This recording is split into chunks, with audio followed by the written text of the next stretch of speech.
Hi friends, నేను మీ సంధ్య. చాలామంది అడిగే ఆ ప్రశ్న, సంధ్య, వేగంగా చేసేది మంచిదా లేక నెమ్మదిగా సున్నితంగా చేసేది మంచిదా అని. ఈ ప్రశ్న చాలామంది అబ్బాయిల నుంచే వస్తుంటుంది. కాని ఈరోజు నేను మీతో ఒక రహస్యం పంచుకోబోతున్నాను. దాదాపు 90% మంది అబ్బాయిలు తెలియకుండానే చేసే ఒక పెద్ద తప్పు గురించి. ఆ తప్పు వల్ల మీ ప్రియురాలు పూర్తి సంతృప్తి చెందలేకపోతున్నారు. ఊహించండి, మీరు ఆమెను ఆనందంతో తడిపేస్తున్నారు. ఆమె కళ్ళు మూసుకుపోయి మీ పేరు పిలుస్తూ మీ పనితీరును బహిరంగంగా మెచ్చుకుంటూ ఉంటుంది.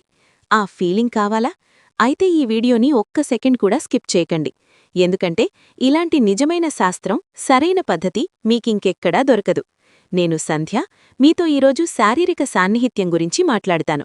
ఇది కేవలం ఒక శారీరక విషయం కాదు, ఇది ఒక అందమైన కళ. ఇది ఇద్దరి మధ్య హృదయాలు, శరీరాలు ఒకటవడం. మనం పడకగదిలో ఉన్నప్పుడు తరచుగా మనపైనే దృష్టి పెడతాం. కాని నిజమైన ఆనందం రావాలంటే ఇద్దరూ ఒకే స్థాయిలో అనుసంధానం కావాలి. చాలామంది అబ్బాయిలు ఏం చేస్తారు? పడకగదిలోకి వెళ్లగానే వెంటనే వేగంగా ముగించేస్తారు. 5-10 నిమిషాల్లో ఆట ముగిసిపోతుంది. ఆ తర్వాత మీ భాగస్వామి మళ్లీ కలవడానికి ఆసక్తి చూపించకపోతే ఆశ్చర్యం లేదు కదా? అదే అసలు సమస్య. నిజానికి స్త్రీలు కావాల్సింది కేవలం వేగం కాదు. వారికి కావాల్సింది సున్నితమైన లయ, సరైన సమయం, ప్రేమతో కూడిన స్పర్శ మరియు పూర్తి అనుసంధానం. ముందుగా పూర్వక్రీడలో చాలా సమయం కేటాయించండి. ఆమెను సరిగ్గా సిద్ధం చెయ్యండి. ఆమె శరీరం మొత్తం మీ స్పర్శకు స్పందించేలా చెయ్యండి. ఆ తర్వాత మాత్రమే ముఖ్య భాగానికి వెళ్ళండి. ఇప్పుడు ముఖ్యమైన భాగం వస్తోంది. చొచ్చుకుపోవడం మొదలుపెట్టేటప్పుడు ప్రారంభంలో చాలా నెమ్మదిగా, సున్నితంగా మొదలుపెట్టండి. కనీసం 2-5 నిమిషాలు నెమ్మదైన, మెత్తని కదలికలతో సాగండి. ఆ సమయంలో మీ దిగువ అవయవం ఆమె యోని రోపలి సున్నితమైన ప్రాంతాలను, ముఖ్యంగా క్లిటోరల్ ఏరియాను తేలికగా, ప్రేమగా తాకేలా చెయ్యండి. ఆమె శరీరం నుంచి వచ్చే చిన్న చిన్న మూలుగులు, ఆమె శ్వాస వేగం పెరగడం, ఆమె తనంతట తాను కదలడం, ఇవన్నీ మీరు గమనించండి. ఆమె పూర్తిగా ఉత్తేజితురాలవుతుందని అర్థం చేసుకోండి. ఆ సమయంలో ఆమె కళ్లలోకి చూడండి. ఆమె ఉత్సాహాన్ని, ఆమె శరీరం ఇస్తున్న సిగ్నల్స్ని అర్థం చేసుకోండి. ఆమె పూర్తిగా తడిసి సిద్ధమైన తర్వాత మాత్రమే క్రమంగా వేగాన్ని పెంచండి. ఈ విధంగా చేస్తే మీరు మీ స్ఖలనాన్ని కూడా చాలా మంచిగా నియంత్రించగలరు. ఇద్దరూ దాదాపు ఒకేసారి ఉన్నత స్థాయి ఆనందాన్ని అనుభవించగలరు. ఇది రెండింటినీ రెట్టింపు చేస్తుంది. గుర్తుంచుకోండి, మొదట్లో వేగంగా వెళితే ఆమెకు నొప్పి కలగవచ్చు లేదా ఆనందం తగ్గవచ్చు. కాని నెమ్మదిగా, సున్నితంగా మొదలుపెడితే ఆమె శరీరం సహజంగా మీకు స్పందిస్తుంది. ఆమె లోపలి ఘర్షణ సరైన స్థాయిలో ఉంటుంది.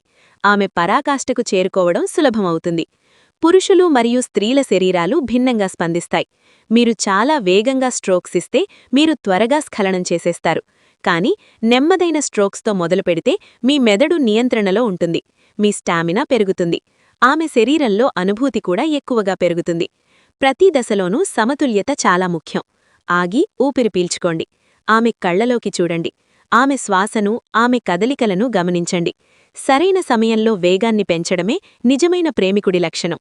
శారీరక సాన్నిహిత్యమంటే కేవలం శరీరాల కలయిక కాదు, అది హృదయాల మధ్య బంధం కూడా. మీరు ఆమెను ఎంత సౌకర్యంగా, ఎంత ప్రేమగా, ఎంత గౌరవంగా చూస్తారో అంత ఎక్కువ ఆనందం మీ ఇద్దరికీ లభిస్తుంది. ఇందుకోసం ఎలాంటి సప్లిమెంట్లు లేదా టాబ్లెట్లు కావాల్సిన అవసరం లేదు. మీ ఆహారం మంచిగా ఉంచుకోండి. ఒత్తిడిని తగ్గించుకోండి.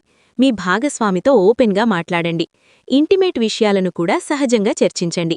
ఇది మీ సంబంధాన్ని మరింత బలంగా, మరింత అందంగా మారుస్తుంది. ఈ పద్ధతిని సరిగ్గా అలవాటు చేసుకుంటే మీ శృంగారం ప్రతిసారీ కొత్తగా, మరింత ఆనందదాయకంగా మారుతుంది. మీ భాగస్వామి మీ వద్దకు మరింత ఆసక్తితో వస్తుంది. మీ సంబంధం మరింత లోతుగా, మరింత రసవత్తంగా మారుతుంది. ఈ వీడియో మీకు ఉపయోగపడినట్లయితే దయచేసి లైక్ చేయండి. మీ స్నేహితులు, బ్రదర్స్తో తప్పకుండా పంచుకోండి.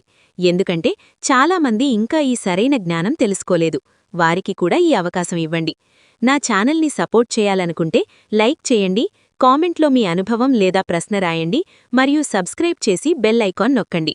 మీ చిన్న సపోర్ట్ నాకు చాలా ఉత్సాహం ఇస్తుంది. ఇలాంటి మంచి, ఉపయోగకరమైన, ఆకర్షణీయమైన కంటెంట్ మరింతగా తీసుకురావడానికి సహాయపడుతుంది. మీకేదైనా సందేహం ఉంటే కామెంట్లో అడగండి. నేను వీలైనంత త్వరగా సమాధానం ఇవ్వడానికి ప్రయత్నిస్తాను. తదుపరి వీడియోలో మరింత లోతైన, మరింత ఆసక్తికరమైన అంశాలతో కలుద్దాం. ఎల్లప్పుడూ సురక్షితంగా ఉండండి, ప్రేమగా ఉండండి, ఒకరినొకరు గౌరవించండి, సంతోషంగా ఉండండి. Thanks for watching. Take care friends.